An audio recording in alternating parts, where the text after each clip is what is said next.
Well, a habit is a redundant set of automatic, unconscious thoughts, behaviors, and emotions that's acquired through repetition. A habit is when you've done something so many times that your body now knows how to do it better than your mind. So if you think about it, people wake up in the morning, they begin to think about their problems. Those problems are circuits of memories in the brain. Each one of those memories are connected to people and things at certain times and places. And if the brain is a record of the past, the moment they start their day, they're already thinking in the past. Each one of those memories has an emotion. Emotions are the end product of past experiences. So the moment they recall those memories of their problems, they all of a sudden feel unhappy, they feel sad, they feel pain. Now, how you think and how you feel creates your state of being. So the person's entire state of being when they start their day is in the past. So what does that mean? The familiar past will sooner or later be predictable future. So if you believe that your thoughts have something to do with your destiny, and you can't think greater than how you feel, or feelings have become the means of thinking, by very definition of emotions, you're thinking in the past. And for the most part, you're going to keep creating the same life. So then people grab their cell phone, they check their WhatsApp, they check their texts, they check their emails, they check Facebook, they take a picture of their feet, they post it on Facebook, they tweet something, they do Instagram, they check the news, and now they feel really connected to everything that's known in their life. And then they go through a series of routine behaviors. They get out of bed on the same side, they go to the toilet, they get a cup of coffee, they take a shower, they get dressed, they drive to work the same way, they do the same things, they see the same people, they push the same emotional buttons, and that becomes the routine, and it becomes like a program. So now they've lost their free will to a program, and there's no unseen hand doing it to them. So when it comes time to change, the redundancy of that cycle becomes a subconscious program. So now 95% of who we are by the time we're 35 years old is a memorized set of behaviors, emotional reactions, unconscious habits, hardwired attitudes, beliefs, and perceptions that function like a computer program. So then a person can say with their 5% of their conscious mind, I want to be healthy, I want to be happy, I want to be free. But the body's on a whole different program. So then how do you begin to make those changes? Well, you have to get beyond the analytical mind, because what separates the conscious mind from the subconscious mind is the analytical mind. And that's where meditation comes in, because you can teach people through practice how to change their brainwaves, slow them down. And when they do that properly, they do enter the operating system where they can begin to make some really important changes. So most people then wait for crisis or trauma or disease or diagnosis. You know, they wait for loss, some tragedy to make up their mind to change. And my message is, why wait? And you can learn and change in a state of pain and suffering, or you can learn and change in a state of joy and inspiration. And I think right now, the cool thing is that people are waking up. That's really interesting, and where I found the deepest hooks into how powerful this can be for somebody is when you talk about trauma, and you've talked about how people experience a traumatic event, but they then basically rehearse it, and how that then has this knock-on effect. So what is that? Why do people find it so hard to get past trauma? Well, the stronger the emotional reaction you have to some experience in your life, the higher the emotional quotient, the more you pay attention to the cause. And the moment the brain puts all of its attention on the cause, it takes a snapshot, and that's called a memory. So long-term memories are created from very highly emotional experiences. So what happens then is that people think neurologically within the circuitry of that experience, and they feel chemically within the boundaries of those emotions. And so when you have an emotional reaction to someone or something, most people think that they can't control their emotional reaction. Well, it turns out if you allow that emotional reaction, it's called a refractory period, to last for hours or days, that's called the mood. I say to someone, hey, what's up? You say, I'm in a mood. Well, why are you in a mood? Well, I had this thing happen to me 5 days ago, and I'm having one long emotional reaction. If you keep that same emotional reaction going on for weeks or months, that's called temperament. Why is he so bitter? I don't know, let's ask him. Why is he so bitter? Why are you bitter? Well, I had this thing happen to me 9 months ago. And if you keep that same emotional reaction going on for years on end, that's called a personality trait. And so learning how to shorten your refractory period of emotional reactions is really where the work starts. So then people, when they have an event, what they do is they keep recalling the event, because the emotions of stress hormones, the survival emotions, are saying pay attention to what happened because you want to be prepared if it happens again. Turns out most people spend 70% of their life living in survival and living in stress. So they're always anticipating the worst case scenario based on a past experience. And they're literally, out of the infinite potentials in the quantum field, they're selecting the worst possible outcome, and they're beginning to emotionally embrace it with fear. And they're conditioning their body into a state of fear. Do that enough times, body has a panic attack without you. You can't even predict it because it's programmed subconsciously. So then you say to the person, why are you this way? And they'll say, I am this way because of this event that happened to me 15 or 20 years ago. And what that means from a biological standpoint is that they haven't been able to change since that event. So then the emotions from the experience tend to give the body and the brain a rush of energy. So people become addicted to the rush of those emotions, and they use the problems and conditions in their life to reaffirm their limitation, so at least they can feel something. So now when it comes time to change, you say to the person, why are you this way? Well, every time they recall the event, they're producing the same chemistry in their brain and body as if the event is occurring, firing and wiring the same circuits and sending the same emotional signature to the body. Well, what's the relevance behind that? Well, your body is the unconscious mind. It doesn't know the difference between the experience that's creating the emotion and the emotion that you're creating by thought alone. So the body's believing it's living in the same past experience 24 hours a day, 7 days a week, 365 days a year. And so then when those emotions influence certain thoughts, and they do, and then those thoughts create the same emotions, and those same emotions influence the same thoughts, now the entire person's state of being is in the past. So then the hardest part about change is not making the same choices you did the day before, period. And the moment you decide to make a different choice, get ready, because it's going to feel uncomfortable.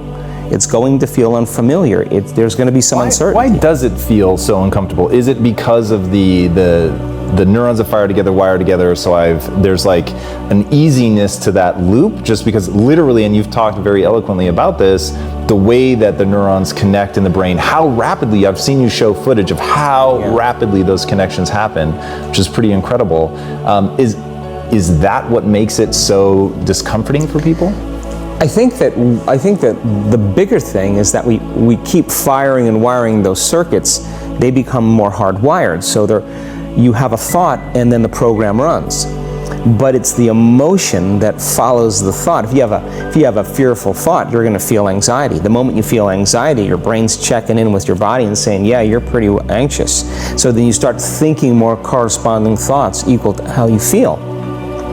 Well, the redundancy of that cycle conditions the body to become the mind. So now, when it comes time to change, a person steps into that river of change and they make a different choice, and all of a sudden, they don't feel the same way. So the body says, well, you've been doing this for 35 years. You're going to just stop suffering and stop feeling guilty and stop feeling shameful, and you're not going to complain or blame or make excuses or feel sorry for yourself. Well, the body's in the unknown. So the body says, I want to return back to familiar territory. So the body starts influencing the mind, and it says, start tomorrow. You're too much like your mother. You'll never change. This isn't going to work for you. This doesn't feel right. And so if you respond to that thought as if it's true, that same thought will lead to the same choice, which will lead to the same behavior, which will create the same experience, which will produce the same emotion. I want to talk about that notion of, give me a little more detail on what you mean by the body becomes the mind, or the unconscious mind. What do you mean by that exactly? Well, those are two different things. Your body is your unconscious mind.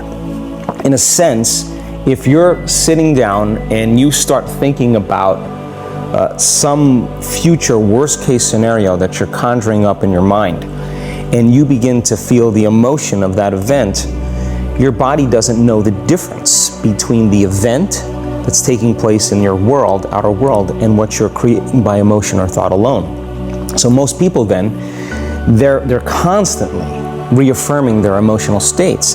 So when it comes time to give up that emotion, they can say, I really want to do it, but really the body is stronger than the mind because it's been conditioned that way. So the servant now has become the master. And the person all of a sudden, once they step into that unknown, they'd rather feel guilt and suffering because at least they can predict it. Being in the unknown is a scary place for most people because the unknown is uncertain. And when people say to me, well, I can't predict my future, I'm in the unknown, and I always say the best way to predict your future is to create it. Not from the known, but from the unknown. What thoughts do you want to fire and wire in your brain? What behaviors do you want to demonstrate in one day? The act of rehearsing them mentally, closing your eyes, and rehearsing the action. Rehearsing the reaction of what you want, or the action? The action of what you want. By closing your eyes and mentally rehearsing some action. If you're truly present, the brain does not know the difference between what you're imaging and what you're experiencing in 3D world. So then you begin to install the neurological hardware in your brain to look like the event has already occurred. Now, your brain is no longer a record of the past. Now it's a map to the future. And if you keep doing it, priming it that way, the hardware becomes a software program. And who knows, you just may start acting like a happy person. And then I think the hardest part is to teach our body emotionally what the future will feel like ahead of the actual experience. So what does that mean? You can't wait for your success to feel empowered. You can't wait for your wealth to feel abundant. You can't wait for your new relationship to feel love, or your healing to feel whole. I mean, that's the old model of reality, of cause and effect, waiting for something outside of us to change how we feel inside of us. And when we feel better inside of us, we pay attention to whoever or whatever caused it. But what that means then is that from the Newtonian world is that most people spend their whole life living in lack, waiting for something to change out there. What do you mean the Newtonian world? The Newtonian world is all about the predictable. It's all about predicting a future. But the quantum model of reality is about causing an effect. The moment you start feeling abundant and worthy, you are generating wealth. The moment you're empowered and feel it, you're beginning to step towards your success. The moment you start feeling whole, your healing begins. And when you love yourself and you love all of life, you'll create an equal. And now you're causing an effect. And I think that's the difference between living as a victim in your world, saying, I am this way because of this person or that thing or this experience. They made me think and feel this way. When you switch that around, you become a creator of your world, and you start saying, my thinking and my feeling is changing an outcome in my life. And now that's a whole different game, and we start believing more that we're creators of reality. So how do we go from, okay, I have this negative emotion, it's controlling my life, it's got me in this cycle of, I think about this emotion which triggers a chemical reaction, which trains my body to feel that way, which makes it easier, more likely I will do it again, and so now I'm in this vicious cycle. And unconscious, and it's unconscious. Right, and you said, does your thinking create your environment, or does your environment create your thinking, which I thought was really, really interesting. So how do we then go from that, like mechanistically, to begin this visualization process of something that's empowering? It's me in a different state, it's my future self. Is it meditation? Is it, what does that look like? If you're not being defined by a vision of the future, then you're left with the old memories of the past, and you will be predictable in your life. And if you wake up in the morning and you're not being defined by a vision in the future, as you see the same people and you go to the same places and you do the exact same thing at the exact same time, it's no longer that your personality is creating your personal reality. Now your personal reality is affecting or creating your personality. Your environment is really controlling how you think and feel unconsciously, because every person, everything, every place, every experience has a neurological network in your brain. Every experience that you have with every person produces an emotion. So some people will use their boss to reaffirm their addiction to judgment. They'll use their enemy to reaffirm their addiction to hatred. They'll use their friends to reaffirm their addiction to suffering. So now they need the outer world to feel something. So to change then is to be greater than your environment, to be greater than the conditions in your world. And the environment is that seductive. So then why is meditation the tool? Well, let's sit down, let's close our eyes. Let's disconnect from your outer environment. So if you're seeing less things, there's less stimulation going to your brain. If you're playing soft music or you have earplugs in, less sensory information coming to your brain, so you're disconnecting from your environment. If you can sit your body down and tell it to stay like an animal, stay right here.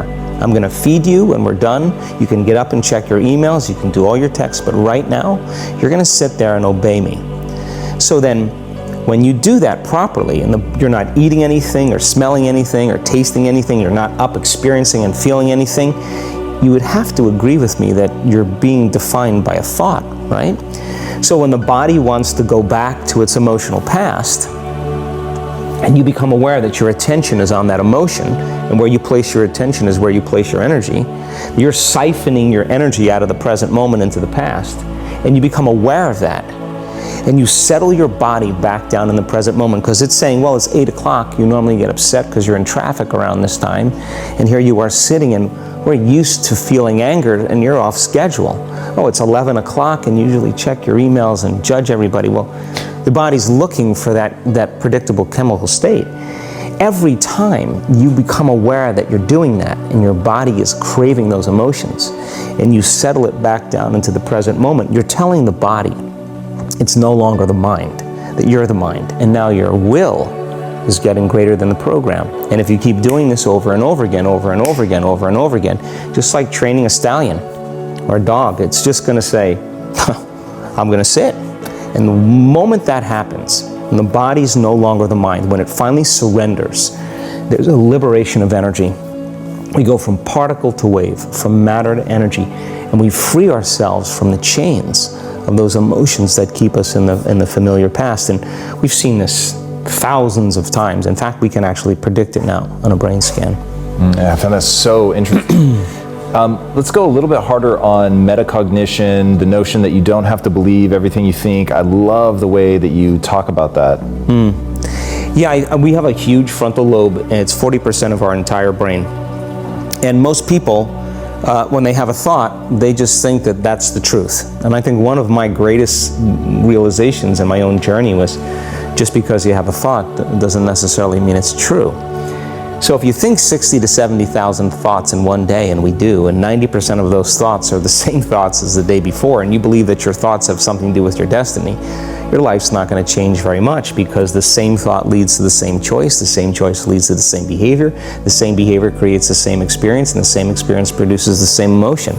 And so then the act of becoming conscious of this process, to begin to become more aware of how you think, how you act, and how you feel, it's called metacognition. And so then, why is that important? Because the more conscious you become of those unconscious states of mind and body, the less likely you're going to go unconscious during the day, and that thought is not going to slip by your awareness unchecked, because it means to know thyself. The word meditation means to become familiar with.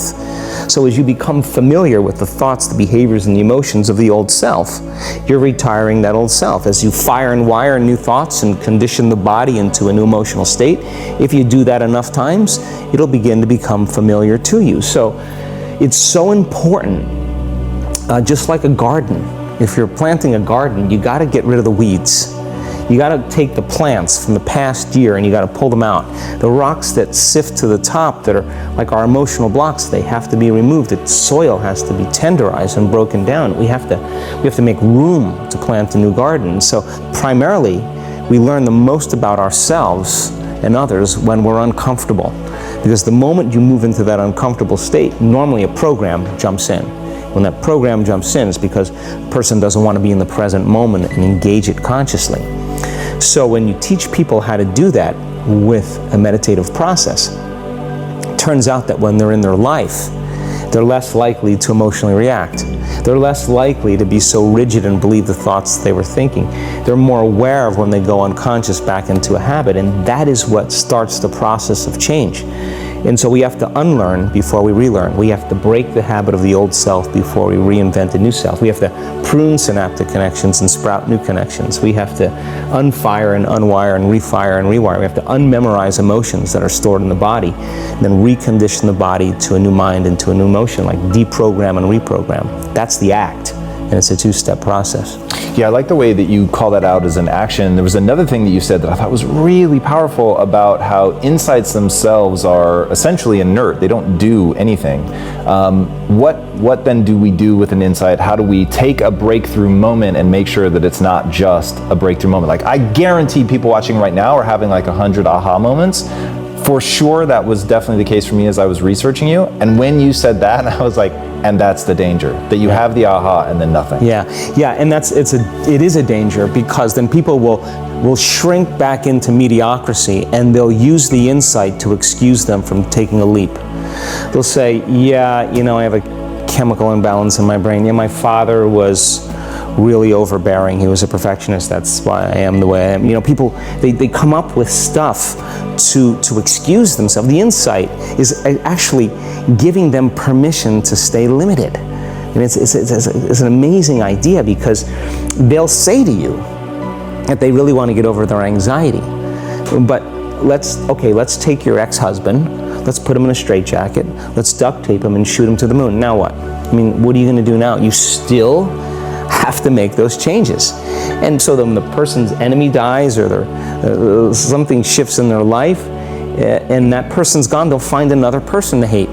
This is just how we function as human beings. We just slide another reason to feel those emotions. So I think when people start to understand this, you know, I think knowledge is power, but knowledge about yourself is self-empowerment. So how much of this is really learning to just bifurcate the world into, there's negative emotions that have negative neurochemistry associated with, and you said that in those states, if you're living in a perpetual state of stress hormones and things like that, illness is like a step away. And then just the other side of that is understanding, but there's this whole other side of positive energy, which happiness, joy, empowerment, whatever that, you know, neurochemical cocktail is, but that when you're on that side, your immune system is more likely to function well. Like, is that just sort of bringing it down to like a really base level? Is that sort of one of the big pieces? Well, let's talk about it in terms of survival or creation.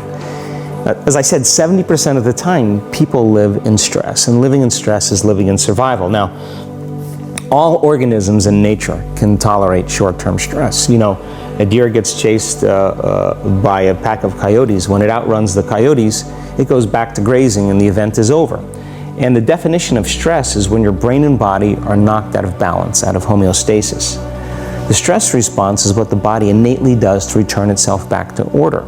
So you're driving down the road, someone cuts you off, you jam on the brakes, you give them the finger, and then you settle back down and the event is over, and boom, now everything's back to normal. But what if it's not a predator that's waiting for you outside the cave, but what if it's your coworker sitting right next to you, and all day long you're turning on those chemicals because they're pushing all your emotional buttons.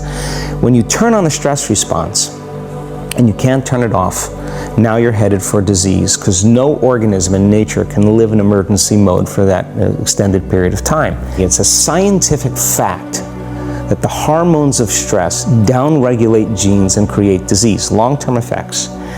Human beings, because of the size of the neocortex, we can turn on the stress response just by thought alone. We can think about our problems and turn on those chemicals. That means then our thoughts could make us sick. So if it's possible that our thoughts could make us sick, is it possible then our thoughts could make us well? And the answer is absolutely yes. So then, what are the emotions that are connected to survival? Let's name them. Anger, aggression, hostility, hatred, competition, fear, anxiety, worry, pain, suffering, guilt, shame, unworthiness, envy, jealousy. Those are all created by the hormones of stress. And psychology calls them normal human states of consciousness. I call those altered states of consciousness. So then we tend to remember those traumatic events more, because in survival, you better be ready if it happens again. And when the survival gene is switched on, you could have 10 really great things that happen to you in your day. And you just have one bad thing that happens, and you cannot take your attention off that unhappy thing because the survival gene is switched on. It's really interesting. How does epigenetics come into play in all this? Like, what's actually happening? You've talked pretty profoundly about proteins and, like, really at a deep level how we're signaling to our genetics to create these kinds of changes. What does that actually look like? Well, epigenetics, epi means above the gene.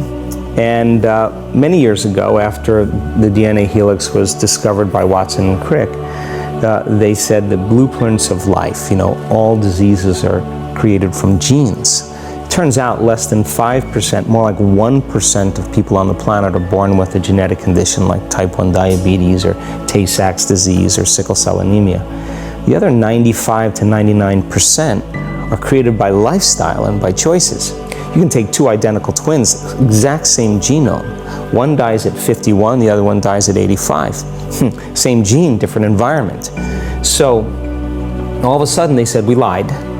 That was wrong. It's not genes that create disease. It's the environment that signals the gene that creates disease. Well, okay. But that's not the whole truth too, because you could have two people working side by side in the same factory. One gets cancer after being exposed to a carcinogenic for 25 years. Both working for 25 years, the other one has no cancer at all. So there must be some internal order that would cause one person to not get it while another one does. So is it possible then, if the environment signals the gene, and it does, and the end product of an experience in the environment is called an emotion, can you signal the gene ahead of the environment by embracing an elevated emotion? We've done the research on this. We measured 7,500 different gene expressions in a group of people that came to an advanced event for 4 days. And we had them doing a seated meditation, a walking meditation, a laying down meditation, a standing meditation. And at the end of 4 days, just 4 days, the common 8 genes that were upregulated, 2 genes to suppress cancer cells and tumor growth, 2 genes for neurogenesis, the growth of new neurons in response to novel experiences and learning, the gene that signals stem cells to go to damaged areas and repair them, the gene for oxidative stress was upregulated. We started seeing all these genes that are very, very healthy to cause the body to flourish. Imagine if people were doing that for 3 months. We also measured telomeres, the little shoestrings on the end of DNA that tell us our biological age. We asked people to do the work, meditation, 5 out of 7 days for 60 days. Measure their telomeres that determine their biological age. 60 days later, 74% of the people lengthened their telomeres. 40% significant change. 20% a very remarkable change. That means that they got a little bit of their life back.